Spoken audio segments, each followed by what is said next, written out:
Hello everyone, welcome to PW only IAS. दोस्तों, स्वागत है आप सभी का आज के सेशन के अंदर। आज हम अपना इकोनॉमी का डिस्कशन आगे कंटिन्यू करेंगे एंड आज के सेशन में हम पिछले एक वीक यानी कि हमारा जो 2 फरवरी से लेकर 9 फरवरी के बीच में जो भी कुछ इंपॉर्टेंट करंट अफेयर्स रहे हैं विद रिगार्ड्स टू इकोनॉमी, उनको हम आज के सेशन में डिस्कस करेंगे। दोस्तों, स्टार्ट करने से पहले अगर आपको इस सेशन की पीडीएफ चाहिए तो आप मेरे Telegram channel Rishabh Sharma sir PW यहाँ पर जाकर इसकी पीडीएफ डाउनलोड कर सकते हैं। स्टार्ट करते हैं अपना आज का मुद्दा। दोस्तों, हमें जो आज का मुद्दा समझना है, सबसे पहला मुद्दा वो दरअसल में टॉपिक है हमारे रेपो रेट के रिगार्डिंग। ठीक है, डिटेल में समझेंगे, डोंट वरी। आप लोगों ने रेपो रेट सुना होगा, राइट? अब रेपो रेट होता क्या है दोस्तों? दरअसल में जैसे ये है हमारा आरबीआई, हमारा जो सेंट्रल बैंक है, ठीक है, this is your reserve bank of India, ठीक है। तो आरबीआई जैसे होता है यहाँ पे सेंट्रल बैंक हमारा, ये किस रेट के ऊपर बैंकों को पैसा लेंड करता है? ठीक है, बेसिकली क्या हुआ, ये द रेट, यहाँ बन नहीं रहा, कुछ इशू आ रहा है, कुछ कोई बात नहीं। ये बेसिकली क्या है, ये वो रेट है जिस रेट के ऊपर आरबीआई पैसा लेंड करते हैं हमारे बैंकों को, उस रेट को हम क्या बोलते हैं? Repo rate. ठीक है, अब अभी तक क्या था? अभी तक सिचुएशन ये थी कि लगभग 6.5% के ऊपर, लगभग क्या टोटल 6.5% के ऊपर अभी तक रेपो रेट थी। बेसिकली 6.5% के ऊपर यहाँ पर आरबीआई बैंकों को पैसा लैंड करता था। अभी क्या हुआ है, यहाँ पर हमें 25 बेसिस पॉइंट या जिसको हम 0.25% कह सकते हैं, इसकी कमी देखने को मिली है रेपो रेट के अंदर। यानी कि अब से क्या होगा? अब से दरअसल होगा दोस्तों ये कि आपका जो आरबीआई होगा ना, ठीक है, वो हमारे बैंकों को, जैसे एसबीआई हो गया या बाकी और इस तरह से बैंक जो हमारे होते हैं, इनको अब जो पैसा देगा वहां पर इंटरेस्ट रेट क्या चार्ज होगी? अब वो 6.25% हो जाएगी। यानी कि ये कम हो चुकी है। पहले ये कितनी थी? 6.5%। अब आपके दिमाग में 2-3 चीजें आई होंगी कि सर पहली चीज कम क्यों करी गई, किसने कम करी, एंड इस कम होने से फायदा क्या होगा, है ना? अब नोटिस करो यार, एक चीज अंडरस्टैंड करो। अगर बैंक के पास पैसा आसानी से मिल रहा है, अगर बैंक के पास जो पैसा आरबीआई से आ रहा है वो कम इंटरेस्ट रेट के ऊपर मिल रहा है, क्या आपको नहीं लगता कि इसका फायदा हमारे अलग अलग बिजनेसमैन को मिलेगा? सोचो एक बार। या हमारे मेरे और आपके जैसे जो हाउस होल्ड्स होते हैं उनको देखने को मिलेगा? The answer is yes. आप पूछेंगे कैसे? देखो यार, अगर हमारे जो भी बैंक्स हैं, एसबीआई या जो भी और अलग अलग बैंक्स हैं, अगर उन तक पैसा आसानी से पहुंच रहा है, मतलब उन तक अगर पैसा कम इंटरेस्ट रेट के ऊपर पहुंच रहा है, तो वो भी तो आगे जब लेंड करेंगे किसको? हमारे बिजनेसेस को या हमारे हाउस होल्ड्स को पैसा लेंड करेंगे, तो क्या उनके ऊपर भी तो कम इंटरेस्ट रेट ही लगेगा ना? पहले ये ज्यादा था तो ये भी आगे ज्यादा रेट के ऊपर चार्ज कर रहे थे। अब इनके पास कम रेट के ऊपर पैसा आ रहा है, इनके पास अब खूब पैसा है, ये कहीं ना कहीं आगे लोगों को और लेंड कर सकते हैं, तो ये यहां पर हमें रेट कट का बेनिफिट देखने को मिल जाएगा। ये होता है रेट कट। रेट कट मतलब रेट में कमी करना। यहाँ आपको रेट के अंदर यहाँ पे कमी करी गई है। अब इससे फायदा क्या होगा? फायदा दोस्तों ये होगा कि बिजनेसमैन के पास अब पैसा होगा, उसने कहीं से बैंक से पैसा उधार ले लिया कम इंटरेस्ट रेट के ऊपर। अब वो क्या कर सकता है? सर बहुत सारी इन्वेस्टमेंट कर सकता है। बहुत सारी इन्वेस्टमेंट करेगा, उससे क्या होगा? उससे हमारी जो गुड्स एंड सर्विसेज का प्रोडक्शन क्या होगा? सर गुड्स एंड सर्विस का प्रोडक्शन बढ़ेगा। इन गुड्स एंड सर्विस का प्रोडक्शन बढ़ना मतलब जीडीपी का बढ़ना। जीडीपी क्या होता है? Sum total of all final goods and service produce with in an economy. तो बिजनेसमैन के पास पैसा आ रहा है, बिजनेसमैन उसको आगे इन्वेस्ट करेगा, उससे कहीं ना कहीं गुड्स एंड सर्विस का प्रोडक्शन बढ़ेगा, उससे हमारी अर्थव्यवस्था आगे बढ़ पाएगी। सिमिलरली दोस्तों, मैं और आपके जैसे हाउस होल्ड्स हैं, अब पहले पता क्या था? मैंने जैसे फोन खरीदना था, पहले मुझे लगता था यार फोन महंगा है, ले लेंगे, लोन पे लेना पड़ेगा, ईएमआई बहुत महंगी चल रही है। अब जब रेपो रेट कम हो गया तो मेरे लिए फोन खरीदने के लिए लोन लेना सस्ता हो गया। अब कम रेट के ऊपर मुझे आपका लोन मिल जाएगा एंड उस लोन से मैं कहीं ना कहीं अपना फोन खरीद लूंगा, है कि नहीं? तो मैंने क्या किया, मैंने अपना कहीं ना कहीं अपना खर्चा मैं अब बढ़ा सकता हूं। क्या कर सकता हूं? अब मेरा कंजम्पशन जो एक्सपेंडिचर है, अब मेरा वो बढ़ जाएगा। ठीक है, पहले मैं डर रहा था कि गाड़ी खरीदूं या ना खरीदूं, बड़ा ही महंगे रेट पे लोन मिल रहा है। अब लोन सस्ता हो जाएगा तो मैं फिर गाड़ी खरीद लूंगा। और भाई गाड़ी खरीदना क्या है? गाड़ी खरीदना, फोन खरीदना, बाकी सब चीजें खरीदना, sir this is nothing but your consumption expenditure is increasing. बिल्कुल। और आप लोग जीडीपी का फॉर्मूला जानते हैं या नहीं जानते? हाँ जी, क्या आप लोग जीडीपी का फॉर्मूला जानते हैं नहीं जानते? बिल्कुल जानते हैं। It is nothing but C plus I plus G plus N X. Consumption expenditure plus investment expenditure plus government expenditure plus net export. अब खुद सोचो, क्या आपको नहीं दिख रहा है यहाँ पे कि सर ये जो स्टेप लिया गया इससे आपकी कंजम्पशन एक्सपेंडिचर बढ़ेगी, बिल्कुल बढ़ेगी, इन्वेस्टमेंट एक्सपेंडिचर बढ़ेगा, बिल्कुल बढ़ेगा, एंड उस वजह से कहीं ना कहीं हमारा जो जीडीपी है, ग्रॉस डोमेस्टिक प्रोडक्ट, क्या वो भी बढ़ता हुआ देखने को मिलेगा या नहीं मिलेगा? बिल्कुल मिलेगा।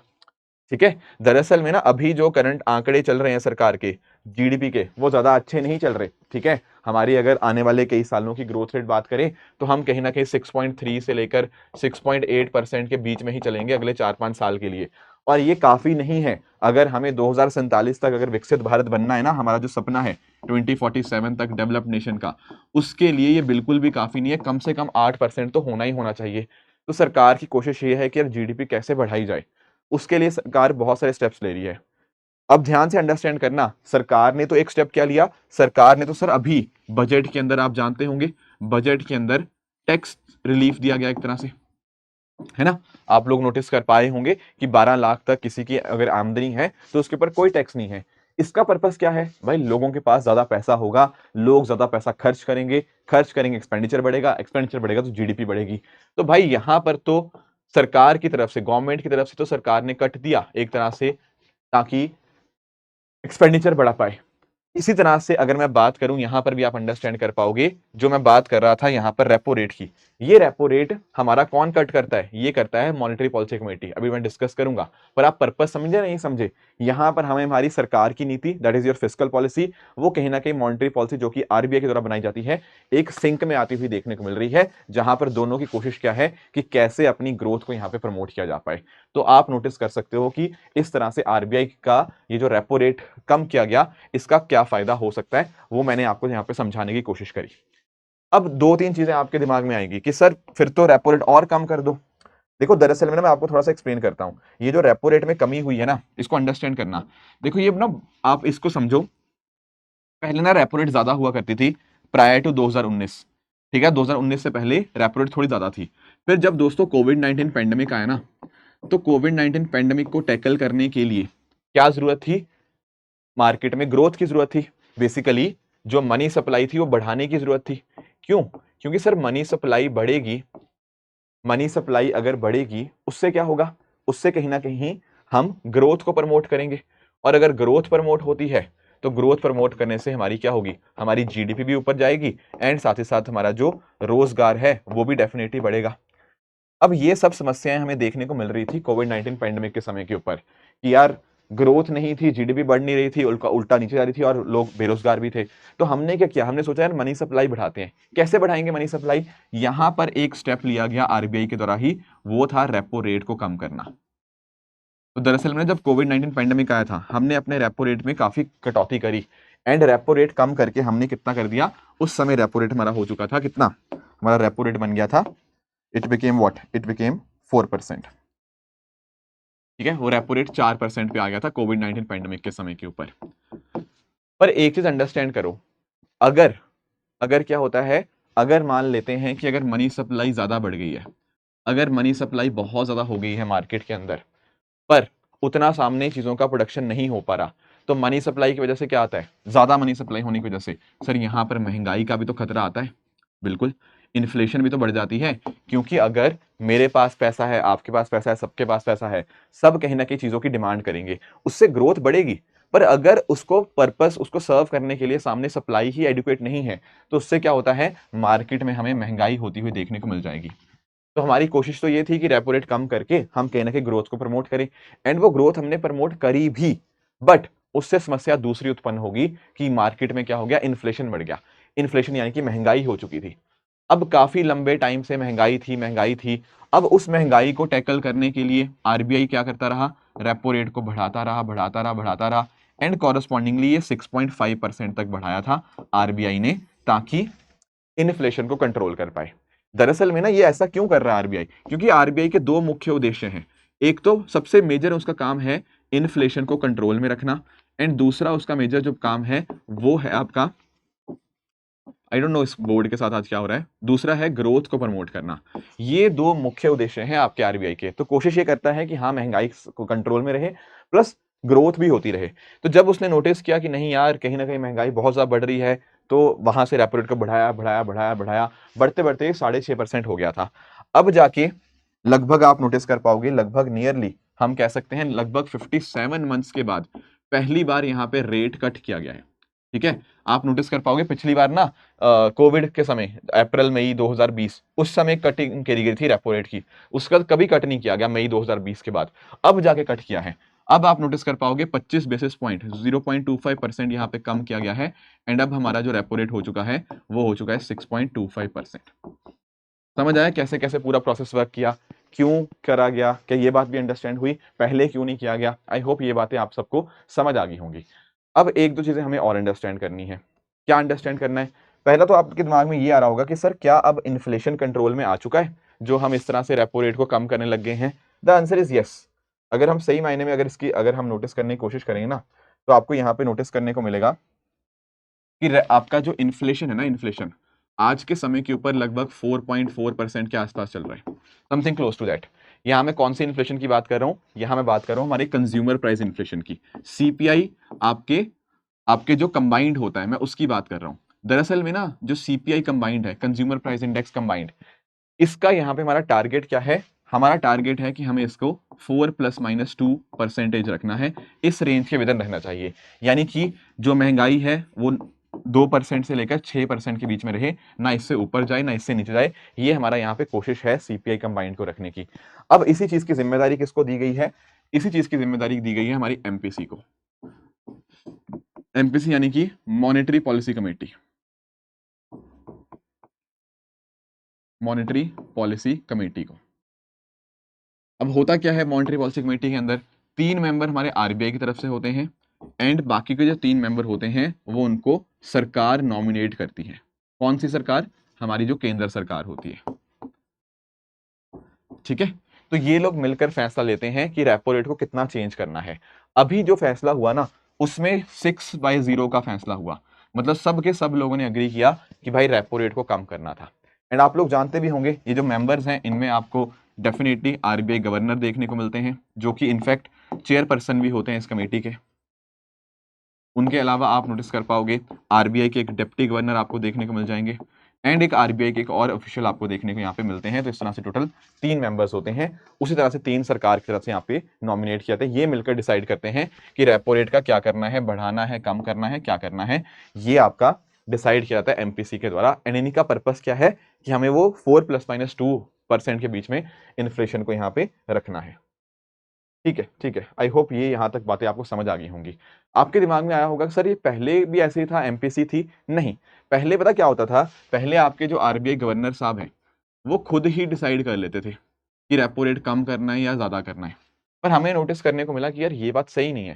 सिर्फ मतलब एक सिंगल पर्सन की जगह अगर मल्टी मेंबर्ड कमेटी हो तो हम अच्छे से फैसला ले पाएंगे।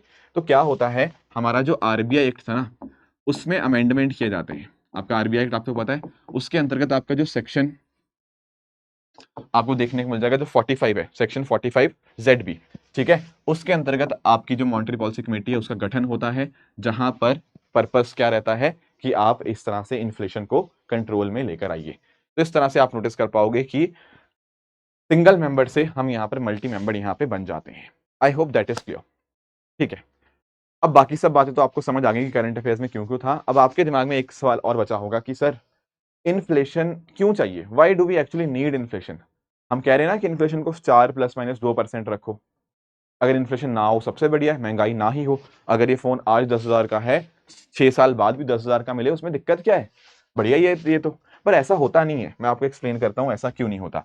देखो यार, अगर ना जैसे इन्फ्लेशन का मतलब क्या होता है? इन्फ्लेशन का मतलब होता है आपका प्राइस राइज, वस्तुओं के दाम बढ़ रहे हैं, वो हमारा महंगाई हो गया।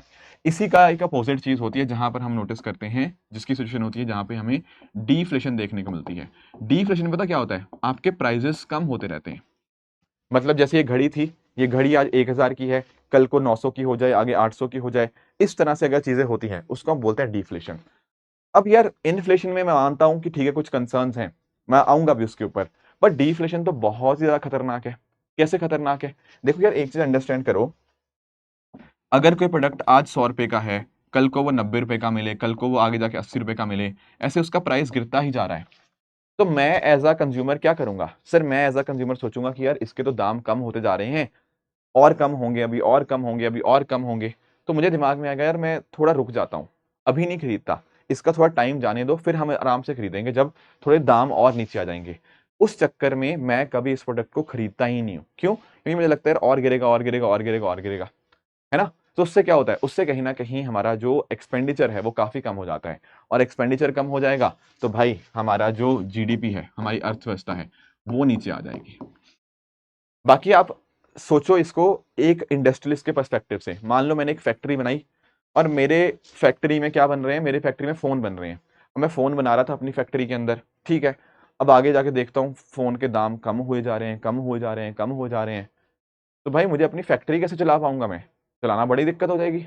मुझे क्या करना पड़ेगा, अपने कंपनी के कुछ बंदे निकालने पड़ेंगे कि भाई यार फोन बिक नहीं रहे, बिक रहे हैं तो बड़े सस्ते दाम पे बिक रहे हैं। आई बात समझ में? उससे क्या होगा, उससे सर हमारी बेरोजगारी बढ़ जाएगी। तो समस्या देख रहे हो, आपका डीफ्लेशन तो बड़ी खतरनाक चीज हो सकती है। यहाँ तो किसी चीज की डिमांड ही नहीं रही, डिमांड ही नहीं रही तो अर्थव्यवस्था ग्रो कैसे करेगी?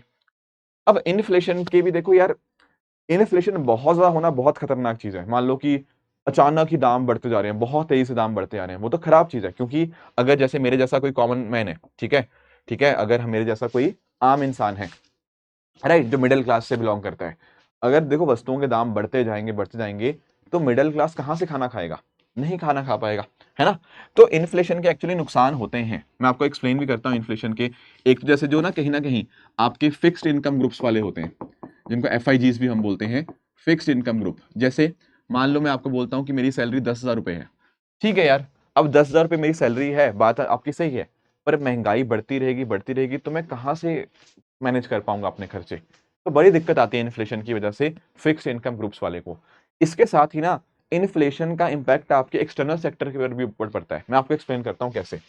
देखो यार, महंगाई की वजह से ना आपका जो एक्सपोर्ट होता है वो हमें कम देखने को मिलते हैं। मैं आपको एक्सप्लेन करता हूं, एक्सपोर्ट में ना रिडक्शन देखने को मिलती है, बहुत इंपॉर्टेंट पॉइंट है।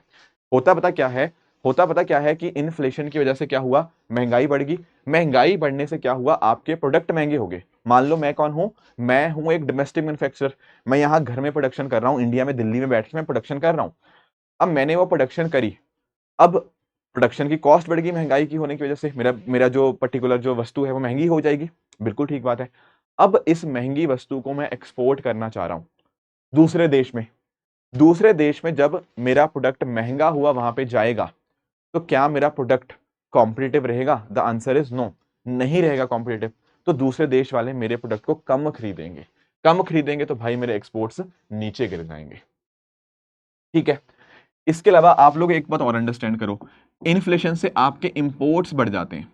क्यों बढ़ जाते हैं? क्योंकि आप नोटिस करो यार, बाहर के प्रोडक्ट सस्ते हैं, बाहर इन्फ्लेशन नहीं है दूसरे कंट्रीज में, इंडिया में इन्फ्लेशन है। तो हम सोचेंगे यार बाहर से मंगा लो, ये चाइना वाले सस्ता दे रहे हैं, यहाँ तो बड़ी महंगी लाइटें मिल रही हैं, बाहर से तो चाइना से मंगा लेते हैं। तो इंपोर्ट बढ़ जाएंगे उस चक्कर में। और जब इंपोर्ट बढ़ गए और एक्सपोर्ट बढ़ गए तो भाई हमारे फॉरेक्स रिजर्व्स का क्या होगा? सर हमारे फॉरेक्स रिजर्व्स जो होंगे वो हमारे यहाँ पे कम होते रहेंगे। है कि नहीं? दिख रहा है या नहीं दिख रहा? बिल्कुल दिख रहा है। तो फॉरेक्स रिजर्व्स के ऊपर भी यहाँ पे आपका नेगेटिव इंपैक्ट आ सकता है।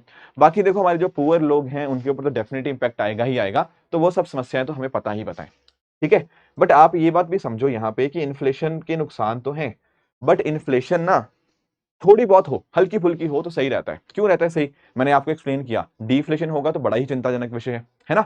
हल्की फुल्की महंगाई होती है उसका सही पता क्या रहता है कि लेटेस्ट से मैं एक मैन्युफैक्चरर हूं, मैं एक कंपनी चला रहा हूं, फोन की किसी भी चीज की मैं कंपनी चला रहा हूं।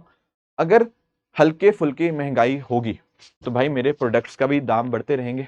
मान लो आज मेरा घड़ी 100 रुपए की थी, कल को 110 की है, या महीने बाद 100, या साल बाद 110 रुपए की है, सिंपल, एक साल बाद 110 रुपए की बिक रही है।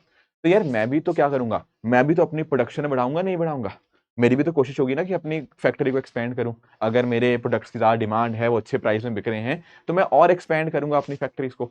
अपनी फैक्ट्रीज को और एक्सपेंड करूंगा तो लोगों को रोजगार दे पाऊंगा, लोगों को रोजगार दूंगा तो कहीं ना कहीं उनकी भी सैलरीज बढ़ती रहेंगी। Are you getting my point? तो थोड़ा बहुत इन्फ्लेशन होना एक अर्थव्यवस्था के लिए अच्छी चीज होती है, बहुत ज्यादा इन्फ्लेशन होना बहुत खराब चीज है। और बिल्कुल इन्फ्लेशन ना होना, या रदर इशू से डिफ्लेशन होना, ये तो बहुत ही बड़ी समस्या वाली चीज हो जाती है जब वस्तुओं के दाम गिरने लग जाते हैं। तो जो हमारा टारगेट है ना वो इसीलिए हमने सेटअप किया है 4 ± 2%, यानी कि 2% से 6% के बीच में हमारी महंगाई का स्तर रहना चाहिए, इसके बीच में हमारा मुद्रास्फीति होती है। तो एक अच्छा हमें हेल्दी इकोनॉमी का वो साइन हमें देखने को मिल जाता है, जो कहीं ना कहीं ग्रो भी कर रही है, क्योंकि अगर इन्फ्लेशन नहीं होती वो ग्रोथ भी कहीं ना कहीं दिखाता है कि ग्रोथ भी उतनी अच्छी नहीं हो रही। Getting it? तो एक सही ढंग से ग्रोथ होनी चाहिए, that is the most important thing. I hope ये जो करंट का मुद्दा था आपका रेपो रेट वाला, ये सारा मुद्दा आपने यहाँ पे समझ लिया होगा। अब आते हैं अगले मुद्दे की तरफ। अगला मुद्दा दोस्तों हमारे सामने है, वो है हमारा हाई यील्डिंग सीड्स मिशन। दरअसल में अभी बजट हुआ, ठीक है, बजट के अंदर भारत की सरकार के द्वारा ये जो मिशन है, national mission on high yielding seeds, इसको यहाँ पे लॉन्च किया गया। अब आपके दिमाग में क्या सर, हाई यील्डिंग सीड्स क्या होते हैं? दोस्तों आप लोगों ने ग्रीन रेवोल्यूशन तो देखी ही है, मतलब देखी नहीं है, सुनी है एटलीस्ट आपने, हरित क्रांति। एंड आप लोग नोटिस कर पाओगे कि पहले हरित क्रांति से पहले हम कैसे थे, अभी कैसे हैं। नुकसान भी हुए हैं, ऐसा नहीं मैं कह रहा कि नुकसान नहीं हुए, पर आप अंडरस्टैंड करो, हमारा जो प्रोडक्शन था कहीं ना कहीं कई गुना बढ़ गया हाई यील्डिंग वैरायटी सीड्स के आने की वजह से, है ना, जो हरित क्रांति हुई। अब उसी तरह से हम यहाँ पर एक national mission on high yielding seeds हम यहाँ पे लॉन्च करने जा रहे हैं, जहां पर आप नोटिस कर पाओगे हम अपना जो रिसर्च इकोसिस्टम है हमारे सीड्स के रिगार्डिंग, उनको हम बढ़ाएंगे। हम ऐसे बीजों का प्रोडक्शन करेंगे, उनका डेवलपमेंट करेंगे जो कहीं ना कहीं क्लाइमेट रेजिस्टेंट है। देखो आज के समय के ऊपर कहीं पे सूखा पड़ रहा है, कहीं पे बहुत ज्यादा बारिश हो रही है, कहीं पे बहुत ज्यादा फ्लड्स आ रहे हैं, क्लाइमेट चेंज बहुत ज्यादा हो रहा है। अगर हमारे जो फसलें हैं अगर उनको रेजिस्ट नहीं कर पाएंगी इस तरह के क्लाइमेट चेंज के वेरिएशंस को, तो दुनिया में हो सकता है खाने की समस्या भी हो जाए। तो हम इस तरह के हाई यील्डिंग सीड्स यहाँ पे बनाने की कोशिश कर रहे हैं, जिसकी मदद से क्या हो, जिसकी मदद से आपका सीड्स इनके रिगार्डिंग रेजिस्टेंट हो, ठीक है, climate change resistant varieties, pest resistant varieties हम यहाँ पे कोशिश करने जा रहे हैं। तो इसके लिए यहाँ पर 100 करोड़ रुपया यहाँ पे दिया जाएगा, ताकि आप इस तरह के सीड्स डेवलप कीजिए जो हाई यील्डिंग हो, पेस्ट रेजिस्टेंट हो एंड क्लाइमेट रेजिस्टेंस आपके यहाँ पे सीड्स आपको देखने को मिल जाए। तो कोशिश यही है कि हाइब्रिड क्रॉप डेवलपमेंट यहाँ पे हो, रिसर्च को हम यहाँ पे बेहतर बनाएं, रेजिस्टेंस बेहतर करें, कमर्शियल अवेलेबिलिटी हो, किसानों तक ये चीजें पहुंचे भी, ऐसा ना हो कि किसानों तक पहुंच ही नहीं रही, नहीं, किसानों तक पहुंचे भी। ऑलरेडी हमने यहाँ पे इस रिगार्डिंग काम भी किया है एंड हम इस सीड इंडस्ट्री को और भी ज्यादा यहाँ पे डेवलप करने जा रहे हैं। इनफैक्ट ये जो आपका ICAR है ना, Indian council of agriculture research, ये यहाँ पर क्या करेगा, वो रिसर्च करेगा इन सीड्स के रिगार्डिंग, ठीक है। तो रीजनल सेंटर्स ऑफ एक्सलेंस बनाए जाएंगे। सेंटर ऑफ एक्सलेंस तो क्या होता है, किसी एरिया के रिगार्डिंग कोई एक ऐसा इंस्टीट्यूशन बना दिया जाता है जहां पर सारी एक्सपर्टीज, टेक्निकल एक्सपर्टीज, सारा रिसर्च, बाकी सब चीजें करी जाती हैं। तो इस तरह से अलग अलग आपके रीजनल सेंटर्स ऑफ एक्सलेंस यहाँ पे बनाए जाएंगे। उसके अलावा मतलब सीड्स तो मैंने आपको बता ही दिया, जो आप नोटिस कर पाओगे, चाहे सैलिनिटी हो गया, फ्लड्स हो गया, ड्रॉट हो गया, इस तरह की कैसी भी आपके एडवर्स कंडीशंस हो, उनके रिगार्डिंग वो टॉलरेंट रहें, ये यहाँ पे ये मिशन करने जा रहा है। साथ ही साथ हमारी कोशिश है कि प्रोडक्टिविटी बढ़े, ठीक है। अब लैंड तो लिमिटेड है, उस लिमिटेड लैंड को हम कैसे इस्तेमाल कर सकते हैं ज्यादा से ज्यादा प्रोडक्शन करने के लिए, उसके लिए प्रोडक्टिविटी ज्यादा होना बहुत इंपॉर्टेंट है। हमारे यहाँ देखो हम खेती खूब करते हैं, हमारे पास ठीक ठाक लैंड है, पर बाकी बड़े बड़े जो देश हैं, चाइना, USA हो गया, वहां पर अगर लैंड किसी जगह कम भी है ना, हालांकि वैसा है नहीं, पर फिर भी मैं आपको बता रहा हूं वहां प्रोडक्टिविटी बहुत ज्यादा है, ठीक है। देखो एक्चुअली पता क्या होता है, अगर आपको किसी जगह पे प्रोडक्शन को बढ़ाना है, उसको बढ़ाने के दो तरीके हैं। मान लो मैं कहता हूं आज 100 कुछ मतलब 100 किलो की मान लो चावल की प्रोडक्शन है, एग्जाम्पल बता रहा हूं। इसको प्रोडक्शन को बढ़ाना है, दो तरीके हो सकते हैं सर, या तो लैंड बढ़ा दो जो चावल के अंतर्गत आती है, या फिर आप प्रोडक्टिविटी बढ़ाओ कि उतनी ही लैंड से आप ज्यादा एफिशिएंट प्रोडक्शन कैसे कर सकते हो। बाकी देशों में जो प्रोडक्टिविटी वाला फैक्टर है ना, ये बहुत अच्छा देखने को मिलता है, भारत में ये फैक्टर थोड़ा सा कम है। तो इस वजह से हमारी कोशिश ये है कि हम more crop per unit of resources या लैंड या वाटर हम यहाँ पे प्रोडक्शन करना चाहते हैं। तो ये भी इसका मिशन का ऑब्जेक्टिव देखने को मिल जाएगा। साथ साथ फूड सिक्योरिटी को बढ़ाना, राइट, एंड ज्यादा क्रॉप्स को कैसे हम प्रोड्यूस कर सकते हैं, this is the focus of high yielding seeds mission. I hope ये जो पॉइंटर्स थे ये आपको समझ आए होंगे। अब दोस्तों अपने MCQs की तरफ चलते हैं। पहला आज का MCQ जो होमवर्क आपके लिए मिलेगा ना, वो होगा आपका टीजर लोन के बारे में। आप बताओगे कि टीजर लोन होता क्या है, इनफैक्ट इसकी डेफिनेशन अगर आपको पता है आप मुझे कमेंट से बता भी सकते हो। दूसरा आपका आज का होमवर्क रहेगा RBI के रिगार्डिंग, ठीक है। तो RBI किन किन सेक्टर्स में रेगुलेट करता है कमर्शियल बैंक्स को, ये 4 ऑप्शन है, आप बता सकते हो कमेंट्स के अंदर। लास्ट वीक मैंने आपको कुछ होमवर्क दिया था, जैसे इसमें से एक होमवर्क दिया था कि अगर मान लीजिए आपकी करेंसी का डीवैल्यूएशन होता है, डीवैल्यूएशन मतलब एक तो देखो होता है डेप्रीसिएशन, जब आपकी करेंसी कमजोर होती है मार्केट फोर्सेस के ऊपर, अगर अपने आप रुपया ऊपर नीचे हो रहा है ना, वो डेप्रीसिएशन कहलाता है। अगर RBI अपनी वजह से, अपने इंटरवेंशन की वजह से रुपए को कमजोर करता है वो होता है डीवैल्यूएशन। पॉइंट बस इतना सा है कि पहले अगर मान लो $1.60 का था, अब वो हो जाएगा $1.80 का, रुपीस का, ठीक है, रुपीस के कॉन्टेक्स्ट में बात कर रहा हूं। तो यहां पर क्या हुआ है, रुपया कमजोर हुआ है। रुपया यहाँ पे अगर मार्केट फोर्सेस से हुआ तो डेप्रिशिएट, अगर अपने आप ना होके अगर कुछ एक्सटर्नल फोर्सेस ने जैसे आरबीआई ने कुछ इंटरवेंशन किया है तो दैट इज डीवैल्यूएशन। अब यहां पर आप अंडरस्टैंड करो, यहां पर उसने एक वर्ड इस्तेमाल किया है नेसेसरीली, कि डीवैल्यूएशन से पक्का ही पक्का क्या होगा। देखो पहला जो स्टेटमेंट कह रहा है कि इससे पक्का ही पक्का आपके डोमेस्टिक एक्सपोर्ट्स की कॉम्पिटिटिवनेस बढ़ेगी। क्या ये बात सही है? अगर आपका क्या होता है, अगर आपके लेटर से रुपया कमजोर होता है, इससे क्या हुआ, इससे पहला बेनिफिट हुआ कि आपके एक्सपोर्ट कॉम्पिटिटिव हो जाएंगे। कैसे? देखो पहले लेटर से मैं एक चॉकलेट बनाता था, इसको मैं थोड़ा सा आपको समझाने के लिए कर देता हूं। मान लो ये सिचुएशन होगी, पहले मान लो मैं एक चॉकलेट बनाता था और मेरे यहाँ पर चॉकलेट 60 रुपए की बनती है। अब यूएस मार्केट में वो कितने की मिलेगी सर? वो मिलेगी $1 की। अब आगे फ्यूचर में मान लो करेंसी डी वैल्यू होगी, भाई मेरी कॉस्ट तो उतनी ही रही, मेरी कॉस्ट में थोड़ी इंपैक्ट आया। मैं अभी भी 60 रुपए की चॉकलेट बनाता हूँ। अब मुझे बताओ ये चॉकलेट मार्केट में, यूएस मार्केट में कितने की मिलेगी? आप बोलोगे सर अब ये सिर्फ आधे डॉलर की मिलेगी। पहले मेरा चॉकलेट बिकती थी यूएस मार्केट में $1 की, अब आधे डॉलर की बिकने लगी। क्यों हुआ ऐसा? क्योंकि एक्सचेंज रेट चेंज हो गया। यहां पर आप नोटिस कर पा रहे हो, डी वैल्यूएशन की वजह से मेरा प्रोडक्ट वहां पे सस्ता हो गया। प्रोडक्ट सस्ता हो गया तो कहीं ना कहीं मेरा प्रोडक्ट ज्यादा कॉम्पिटेटिव हो गया, मुझे बेनिफिट हो गया। तो ये तो पक्का ही पक्का होगा, इसमें कोई डाउट की बात नहीं है। दूसरा कह रहा है आपकी जो डोमेस्टिक करेंसी की फॉरेन वैल्यू है बढ़ जाएगी। नहीं, इसको अंडरस्टैंड करो। पहले पता क्या था, पहले $1.60 का था, मतलब अगर मैं ₹1 की वैल्यू निकालूं वो आती है $1/60, ठीक है। और यहां पर अगर मैं चेक करने की कोशिश करूं, यहां पर ₹1 की वैल्यू आई $1/120। मुझे बताओ पहले रुपए की वैल्यू ज्यादा थी या अब रुपए की वैल्यू ज्यादा है? आप बोलोगे पहले रुपए की वैल्यू ज्यादा थी, अब तो कम हो गया, रुपया बेचारा कमजोर हो गया है। तो ये इंक्रीज नहीं आएगा, ये डिक्रीज आएगा। तीसरा कह रहा है इससे ट्रेड बैलेंस इंप्रूव होगा। देखो यार, ट्रेड बैलेंस ना इंप्रूव हो भी सकता है, नहीं भी हो सकता, नेसेसरीली बात नहीं है। मैं आपको समझाता हूं क्यों। देखो यार, अगर मान लो जैसे इंडिया है, अब इंडिया को कच्चा तेल मंगाना है बाहर से, बिल्कुल मंगाना है। अब इंडिया कच्चा तेल, ऐसा नहीं कह सकता कि कच्चा तेल महंगा हो चुका है या एक्सचेंज रेट की वजह से कच्चा तेल हमें महंगा पड़ रहा है हम बंद कर दें। नहीं, हमें मंगाना है तो मंगाना है ना, चाहे महंगे में आए या सस्ते में आए। अब उस चक्कर में पता क्या होगा, अगर हम कुछ जरूरी आइटम्स हैं, चाहे वो महंगे रेट पे अगर हमें बाहर से मिल रही है ना, हमारा इंपोर्ट कॉस्ट बढ़ रहा है, तो हमें बट मंगानी होंगी, तो आपके एक्सपोर्ट बढ़ेंगे, इसमें कोई डाउट की बात नहीं है। पर अगर आपके इंपोर्ट जो महंगे हो चुके हैं और आपको जरूरत है, तो हो सकता है आपके इंपोर्ट भी बढ़ जाएं। मैंने कहा आपके इंपोर्ट नॉर्मली कम होंगे, इसमें कोई डाउट की बात नहीं, पर अगर मान लो कि जरूरत की चीजें हैं तो महंगी चीजें भी बाहर से इंपोर्ट करनी पड़ती हैं हमें, तो हो सकता है इंपोर्ट भी बढ़ जाए साथ में।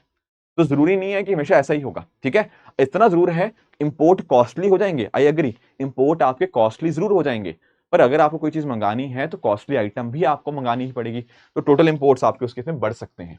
इस केस में इसलिए यहां पे कहना 100% श्योरिटी से नहीं हो पाएगा कि ट्रेड बैलेंस कम होगा या बढ़ेगा या क्या होगा, इंप्रूव होगा या डिप्रूव होगा। तो नेसेसरीली वाली चीज की वजह से ना यहाँ पे थर्ड स्टेटमेंट गलत है। अगर वो कहता कि it may improve the trade balance, हाँ तो मैं इस स्टेटमेंट को सही मान लेता, बट नेसेसरली तो बिल्कुल भी नहीं। इसीलिए इसका आंसर जो आएगा option number A, one only is the right answer. एक और क्वेश्चन दोस्तों ट्राई करेंगे, जैसे ये वाला था, ये मैंने आपको पिछली बार होमवर्क दिया था। यहां मैंने पूछा था एफएसडीसी के बारे में। दोस्तों एफएसडीसी की अगर हम बात करें, financial stability and development council, देखो आप कुछ स्टेटमेंट्स यहाँ पे देखना। पहला ये कह रहा है कि ये नीति आयोग का हिस्सा है। नीति आयोग अपने आप में एक एग्जेक्टिव बॉडी है, इसका इसके साथ क्या लेना देना एफएसडीसी का? बिल्कुल भी नहीं। दरअसल में पता क्या होता है, आप नोटिस करते हो हमारे जो फाइनेंशियल सेक्टर है उसमें आपका आरबीआई भी है, आपका इरडा भी है, आपका सेबी भी है, आपके बहुत सारे और रेगुलेटर्स हैं, और फाइनेंस मिनिस्ट्री तो है ही है। अब इनके बीच में आपस में कैसे कहीं ना कहीं सामंजस्य हो, एक तरह से साथ मिलकर यहाँ पे काम किया जा पाए, राइट, उसके लिए एफएसडीसी का गठन हुआ था। तो ये मैक्रो प्रूडेंशियल सुपरविजन करती है इकोनॉमी की, ये बात बिल्कुल सही है। क्या इसको आपके फाइनेंस मिनिस्टर हेड करते हैं? हाँ जी बिल्कुल। ध्यान रखना है मॉनेटरी पॉलिसी कमेटी को हेड कौन करता था? वो आपके आरबीआई गवर्नर थे। पर अगर मैं बात करता हूँ एफएसडीसी की, यहाँ पर इनको हेड करते कौन है? हमारे जो यूनियन फाइनेंस मिनिस्टर होते हैं वही इसको हेड करते हैं। तो दोस्तों पहला गलत है, क्योंकि नीति आयोग का कुछ लेना देना नहीं है इस चीज के साथ। फर्स्ट आपका इनकरेक्ट है, बट सेकंड और थर्ड आपको यहाँ पे बिल्कुल ठीक देखने को मिल जाएगा। तो ऑप्शन सी यहाँ पे हमारा जो होगा करेक्ट आंसर होगा। तो चेयरमैन कौन है? Finance minister. काउंसिल आपका मैक्रो पोटेंशियल सुपरविजन करता है, कहीं ना कहीं लार्ज फाइनेंशियल कॉन्ग्लोमरेट्स की फंक्शनिंग को देखता है। एंड आप नोटिस कर पाओगे एफएसडीसी का जो फॉर्मेशन हुआ था ठीक है, वो नीति आयोग से बहुत पहले हो गया था 2010 में। नीति आयोग तो 2014-15 में आया जब मोदी जी आए थे, उसके बाद उन्होंने 2015 1 जनवरी से नीति आयोग का स्टार्टिंग होती है। तो आप वहां से भी आइडिया लगा सकते थे कि ये जो बात है, जो बात कह रहा है कि एफएसडीसी नीति आयोग का ऑर्गन है, नहीं, ये बात अपने आप पे पूरी तरह से यहाँ पे गलत हो जाएगी। ठीक है, तो ये कुछ चीजें थी जो आज हमें डिस्कस करनी थी। बाकी जैसे मैंने आपको स्टार्टिंग में भी बताया था, आपको पीडीएफ चाहिए होगी तो आपको ये जो पीडीएफ है मेरे Telegram channel Rishabh Sharma sir PW पे जाके आप इसकी पीडीएफ को एक्सेस कर सकते हो। ठीक है दोस्तों, तो ये थी हमारी आज की डिस्कशन। इस तरह से आप सब लोग अपने एंड पे हार्डवर्क करते रहिए। Thank you so much for joining. All the very best. Thank you so much.